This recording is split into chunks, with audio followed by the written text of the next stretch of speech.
Ando doon na sa kwarto niya si Sayon. Iyak daw ng iyak. Siyempre, hinahanap si Lola.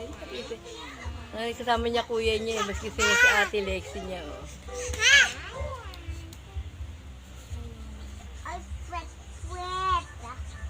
Ay, madaldal kasi si Lexi.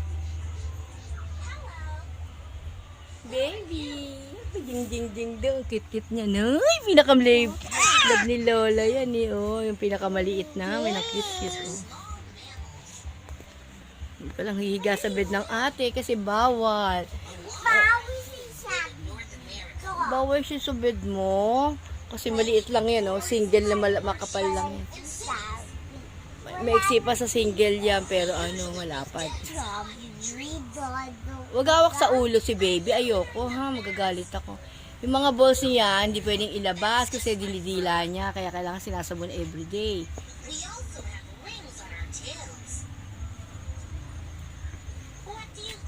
Cuteness overload sa bio. Ay! Hindi makakahinga yan eh. Ay, pareho kayo naka-green. Pag umiiyak yan, at nagawala yan si Bruha, si Ate Lexi, si Sayon pa nag-a-adjust kung saan tumatahimik si Sayon at lumalayo. Kasi napaka-iyak at maldita ng isang yan.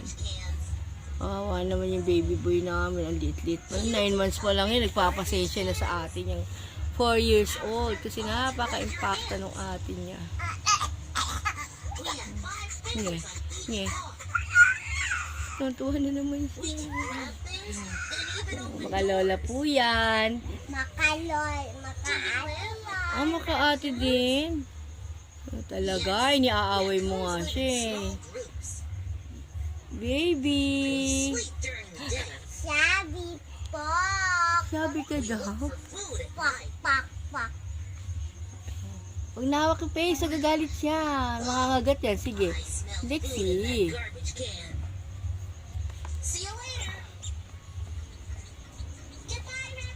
Dito na yung baby namin. Ang pinaka-baby. Saan? Ini Sayon?